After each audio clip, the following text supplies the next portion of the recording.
Alright, so we're back in the world of Schedule 1, and today guys we have a fairly short video today, a small update for Schedule 1. So recently we did get a patch update. I didn't get to cover it because Easter was yesterday and I had to spend time with the family. But we did get patch version 0.3.4 F8, and this goes over some tweaks, improvements, some bug fixes, just some small stuff that's just going to make the game a little bit better. Nothing major there, but a small patch to help out. And then of course we have some new information on a upcoming live stream that should give us a bit more information on some future plans with Schedule 1. We're gonna go over that in this video, but before we dive on in, just keep in mind, if you are a fan of Schedule 1, make sure you are subscribed to the channel. I'm gonna be keeping you guys up to date on any major or minor update coming to the game.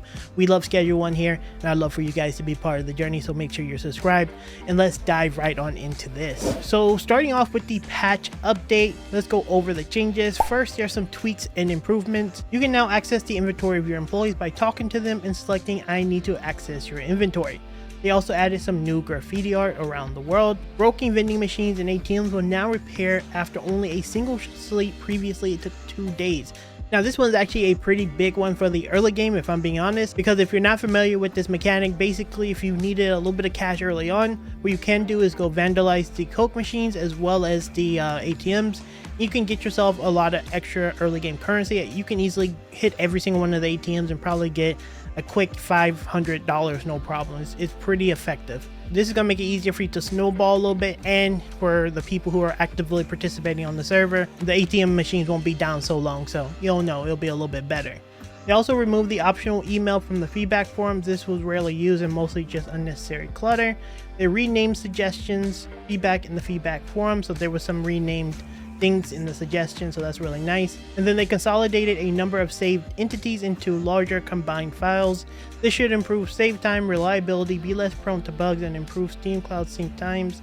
The following type of entities will consolidate: your mixes, your vending machines, ATMs, store pallets, and dead drops, and it's just going to make loading times a little bit better. I'm no developer, he probably knows a lot more than me, but yeah, this should help out a bit. Now let's dive into the bug fixes. Fixed the chemist sometimes causing cauldrons to become unusable. On top of this, fixed the botanist sometimes causing drying racks to become unusable. I ran into this bug many times. You can't pick it up, you can't activate it, can't do anything. It's miserable. Glad to see that this is getting fixed. We also got some fixed NPC summoning not working at Mick's house.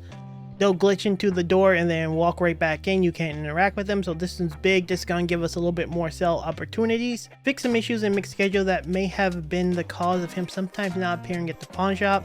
If you're not familiar with this, sometimes he just doesn't go to the pawn shop. The way to fix it in the past was logging out and logging back in and restarting the whole server, which was really annoying, but glad to see they fixed it. Fix the first escape button click being ignored. Fix the OG Kush being listed for sale by default in a fresh save. Fix save game versions label alignment. Fix items and pallets, dead drop, etc. sometimes persisting across different save files. And fix ATM vending machines being unusable but not visually broken after exiting and reloading the game. More bug fixes and refinements coming next week, and more content coming after that. I'm planning to introduce a new property as well as a new purchasable jukebox radio object. Stay tuned, Tyler. So yeah, that is all the changes that we saw the other day. Big changes, some things that are going to make quality of life a lot better, and I'm super excited to see new property coming to the game. We're going to probably see that in the dev live stream, but let's dive into that because we did get a tweet from Tyler over on Twitter. Make sure you are following him as well as I over here on Twitter. I'll have that link down in the description. Make sure you're following us both. So this is on April the 20th. This was yesterday. I think I'll start doing those dev streams this week. Just got the boring patch done, so this coming week's work should be a bit more interesting to watch. So obviously he did say that he's going to be working on a new property. Hopefully we can get this live stream. I'll be live streaming it here on the channel whenever that is live and keeping you guys posted on it, as well as giving you guys a recap in the next coming days whenever it is, for those of you who don't have time to watch it.